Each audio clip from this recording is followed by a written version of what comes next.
We got breaking news coming out of Carolina finally. It has been kind of dead around these parts, but they have made one of their first moves, and they are expected to reportedly rip the Band-Aid off and release starting center Bradley Bozeman. Yes, Bradley Bozeman will be released only 1 year in to his 3-year, $18 million deal that he signed last offseason. Now, this may be a shocker for some, but if you have been kind of paying attention, there have been some rumblings around local beat reporters that they have been looking for upgrades at the center position. Now, did that mean that Bradley Bozeman could potentially play guard still? Possibly, because he just signed that deal. But if you read the tea leaves, it sounded like that Bradley Bozeman just wasn't going to work out here for Dave Canales, so it was a possibility that he was going to be released. Now, some people may be thinking he's a starting caliber center. Why would they not just try to trade him? Well, according to what's the masses, this center class in the draft and in free agency is pretty much loaded with starting caliber players. If there's a big supply of them, it's going to be hard to find value to trade a guy with this type of contract. Now, I do expect him to probably bounce back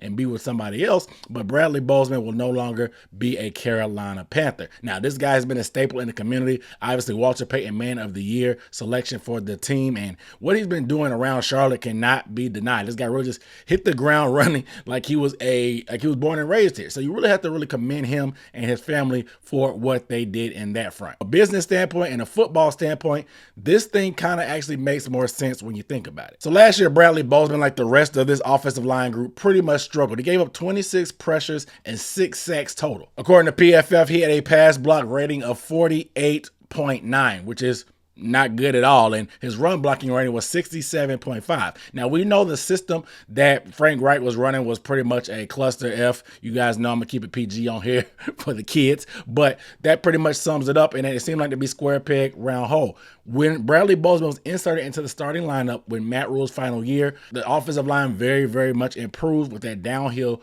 running scheme that they were running with Matt Rule, Steve Wilkes, and of course Ben McAdoo. But everybody thought that if we just ran it back with the same group and put a new coach in there, things would be different. But obviously, for everybody involved in the offense, the system just didn't fit, and that's what it seems to be the long-term aspect for Bradley Bozeman being moved on. His performance wasn't really up to par as well, but the scheme for Dave Canales, he tends to run a more zone-focused scheme, and Bradley Bozeman is more of a downhill gap scheme type of rusher. And if you look at the trends from Dave Canales' time last year with the Bucs, what they did in the running game, 51% of the time they ran zone blocking, so it's very, very wide zone, mid-zone based offense. Then Bradley Bozeman is just, that's not his game. He's a big mauler of an offensive lineman. He likes to lean and push people around, not really good athletically and moving around. So it's just a square peg, round hole from that standpoint as well. So they really want to retool this offensive line to be something that fits the scheme. I think it's a breath of fresh air. I know that's going to hurt to rip these Band-Aids off, but I love the fact that they're actually trying to put players in position to succeed that fit the system. You know what I'm saying? You do want to try to use your system and marry it with the personnel, but you also want to not force the issue just because you have bodies. That's what we got in trouble with last year with Frank Wright, with all these confusing different parts. We ran a certain offense that didn't fit Bryce, but the offense didn't fit the offensive line as well, didn't fit the receivers, and it was just a whole mess of unproductive offense. But hey, if you're really enjoying the content, make sure you hit that subscribe button down below. I do news and updates for the Carolina Panthers with film breakdowns and stuff, so I'm on top of all this stuff. So you make sure you need to subscribe and turn notifications on, because there's going to be a lot more surprise moves like this. This is going to be a crazy offseason, so make sure you buckle up. And also, take 2 seconds, give this video a thumbs up. It really helps me out in engagement in the algorithm and show some appreciation for the content. And of course, if you know some other Panthers fans, share this video with them. Help spread the word and grow this community.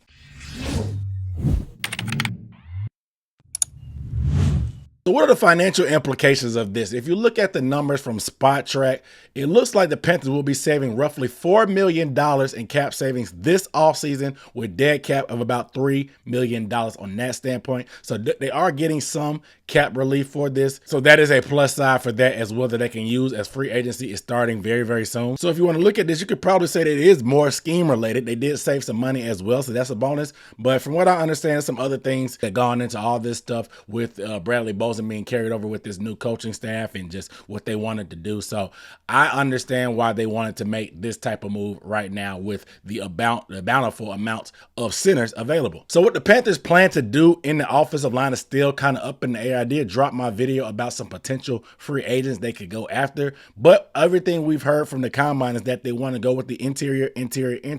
They want to take that New Orleans Saints with a shorter quarterback Drew Brees strategy and just go with a big, strong guards on the interior, guys that can really set the pocket and stand their ground and not get bull rush and just hang in there and just keep their base. That way they're not pushed into Bryce Young's lap. That way with the tackles, if you have speed rushers going up, Bryce Young can step up in the pocket, escape the pocket when needed, and just have a clean pocket in front of him. That way he can operate and feel comfortable, because like I said, shorter quarterbacks, they're more susceptible to interior rush, just like any quarterback as well. They hate interior rush, but shorter quarterbacks are a little bit more sensitive to that. So like I said, this just seems like better moves to try to benefit the players that we have on the roster. Try to clean house. Yes, get some of the guys that you want in here, put that impression on there. Don't let Tepper force the issue and just be like, hey, we have this, that, and the third carried over from before. Just make it work. Because what they tried to do with Steve Wilks, that magic that we had down the stretch where we almost went to the playoffs, they didn't want to give Steve Wilks the credit for what he did. They thought that if we just kept everything the same and brought in a better coach,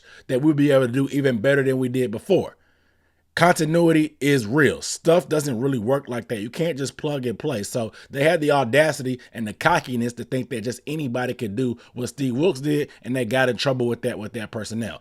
Now they're at least giving Canales and Dan Morgan a chance to get guys that they want, that they know can fit the system, because they've already watched the film. Dan Morgan's been here, but Canales has watched the film of the team as well. So now he's starting to figure out what guys he wants here, which one he doesn't want here. And I also think they're trying to get that locker room together as well, because you saw Hayden Hurst, who had some rumblings and complainings last year, get shipped up out of here. We'll see what happens with Adam Thielen, and then of course Bradley Bozeman, who is a guy here as well. He's out of here too. So they're getting rid of some of these vets that just really haven't been here much that long. But it seems like when you're making these type of moves, when you're cutting and getting rid of players that are 1 year in to their 3-year deals, like I said, like Hayden Hurst and Bradley Bozeman, you are trying to really, it's either going to be a rebuild from a standpoint of rebuilding the roster, but you're also trying to rebuild the locker room. So like I told you guys in previous videos, it's probably going to be ugly before it gets pretty, for sure, because they haven't said the quiet part out loud, but making those type of moves where you're